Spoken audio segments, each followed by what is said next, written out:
Main Street, you are going to be reading a story about Cinderella. Now, most of you probably already know the story about Cinderella. Cinderella is a fairy tale. It's a story whose characters can include princesses and princes. And in this story, you're going to read about a girl who wants to go to a ball.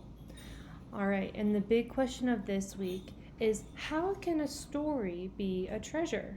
Last week, we learned a treasure is something we hold close to us, something that's special to us. So this week, we're asking, how can a story that we read be a treasure? How can a story be a treasure? When you open a book, you enter a whole new world where your imagination can really fly. You can go on an adventure with a princess or laugh along with funny animals. Stories can help us escape into new worlds, and they can teach us lessons about our own world. Some stories teach us how to be brave. Have you ever read The Lion and the Mouse? In that story, a tiny mouse ends up helping a big lion who gets tangled up in a bit of a mess. Other stories are full of fantasy and show us how being good helps in the end. It seems the royal families in stories are always full of mean kings and queens and good princes and princesses. Making up our own original stories can be a great way to practice writing, illustrating, and using our imagination. This week, you will learn how the stories we read can teach us lessons about life and help us escape to new worlds. How do you think a story can be a treasure? So I want you to pause the video now, and I want you to turn to someone around you and talk about a story that is a treasure to you. A special story, maybe you read it every night before bed. Maybe it's a favorite story that your mom or dad or grandma or grandpa used to read to you. And turn and talk to someone about it. Why is it a treasure to you?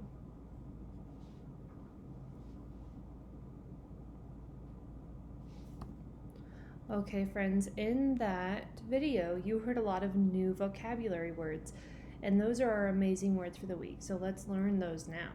The first word is delightful. It means that something brings us happiness or pleasure, like maybe your favorite teddy bear or blanket or toy. The next word is imagination. It means that your mind is being creative.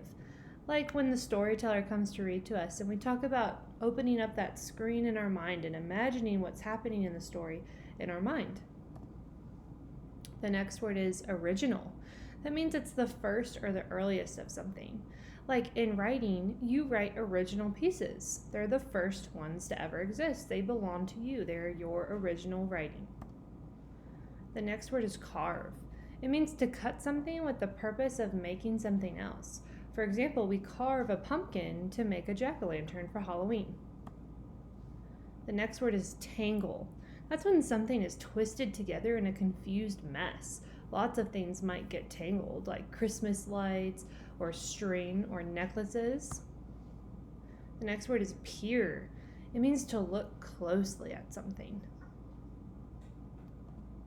The next word is royal. It means to be very important, like a king, queen, or a member of their family. And the next word is sighed. To let go a long, deep breath. All right, guys, I want you to listen for those amazing words in our Sing With Me poem this week. And this week, our poem is about a little girl whose grandmother reads her a story that she treasures. A story, a treasure. My auntie tells me stories every night before I sleep. Stories spark imagination. They're treasures I can keep. They're delightful and heartwarming. They're original for me. A story is a treasure that I'll always keep with me. All right, and she said in the poem that the stories are original for me. Turn to someone next to you and talk about, what do you think that means, that the stories are original for her? All right, guys, now we're going to learn our sight words of the week. The first sight word is colors. C-O-L-O-R-S, colors. The next word is draw, like I draw a picture. D-R-A-W. The next word is very similar. This is the word drew, like he drew a picture yesterday. It happened in the past. D-R-E-W. The next word is great, like you did a great job on that assignment. G-R-E-A-T, great. The next word is over, like the cow jumps over the moon. Or let's go over there. O-V-E-R. The next word is show, like I am showing my friends my drawing that I made. S-H-O-W, show. This could also mean a show that you go see maybe in a theater. And the next word is sign, like a stop sign that you might see on the road. S-I-G-N.